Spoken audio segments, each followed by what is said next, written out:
धाराशिवच्या परांड्यात पाहणी दौऱ्यावेळी अजित पवार भडकले. शेतकऱ्यांचं दुःख आम्हालाही कळतं, सगळ्यांचं सोंग आणता येत नाही, पैशाचं सोंग करता येत नाही, अजित पवारांचा संताप.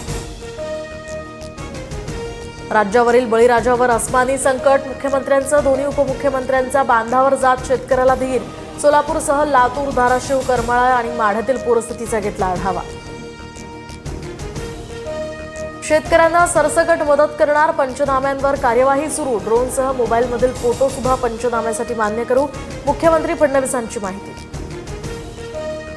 मुख्यमंत्री फडणवीसांकडून सोलापुरात निमगाव आणि दारफळ या गावातील पूरग्रस्त भागाची पाहणी. शेतकऱ्यांना दिवाळीपूर्वीच तातडीची मदत करणार, आवश्यक तिथे निकष शिथिल करणार, फडणवीसांची घोषणा.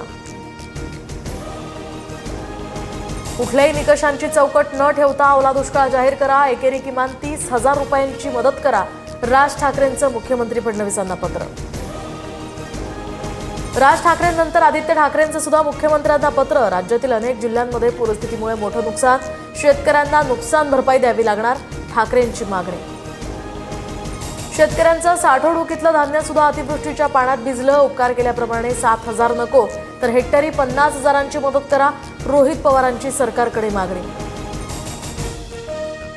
खासदार सुप्रिया सुळेंची केंद्रीय कृषी मंत्री शिवराज सिंग चौहान यांच्यासोबत पूरस्थिती संदर्भात चर्चा. महाराष्ट्राला मोठ्या पॅकेजची गरज असून केंद्रानं आता मदत करावी, सुळेंची मागणी.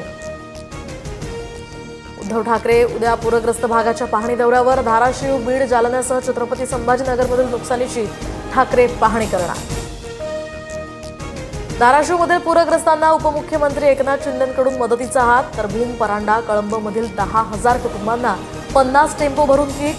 मदतीच्या किटवर शिंदेंसह सरनाईकांचा फोटो. तर दाढीचे फोटो लावून पूरग्रस्तांना मदत हा निर्लज्जपणा, एकनाथ शिंदेंनी पाठवलेल्या मदतीच्या किटवरून संजय राऊतांची टीका. किटमध्ये काय मदत आहे ते बघा, फोटोवर का लक्ष? अशा काळात राजकारण करणं दुर्दैवी, मदत होणं गरजेचं, शिंदेंचं विरोधकांना उत्तर. कृषी मंत्री बर्ण्यांकडून छत्रपती संभाजीनगरमध्ये पाहणी, तर अधिकारी पंचनामे करत नाहीत. शेतकऱ्यांनी वाचला तक्रारींचा पाढा, हेक्टरी 50,000च्या मदतीची मागणी. भाजपसह शिवसेना आणि राष्ट्रवादीचे मंत्री, आमदार, खासदार पूरग्रस्तांना मदत करणार. 1 महिन्याचा पगार मुख्यमंत्री सहाय्यता निधीमध्ये जमा करणार. मंत्री पंकजा मुंडेंकडून बीड, जालन्यातील पूरग्रस्त भागात दौरा. पंकजाताई मदत करा म्हणत महिलांना अश्रू अनावर.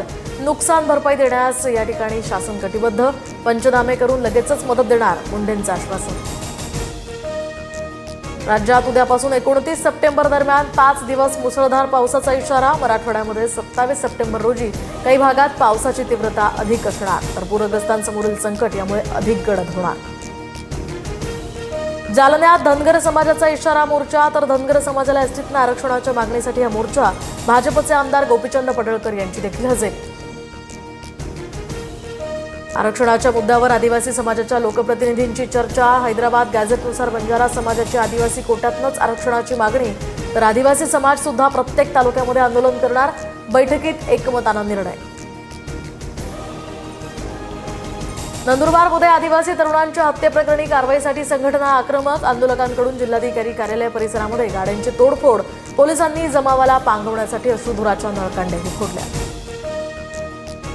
डॉक्टर व्हायचं नसल्यामुळे 19 वर्षीय विद्यार्थ्याची गळफास घेत आत्महत्या. चंद्रपूरच्या नवरगावातला धक्कादायक प्रकार. नीटमध्ये 99.99% मिळाल्यानंतर MBBS प्रवेशाआधीच जीवन संपवलं.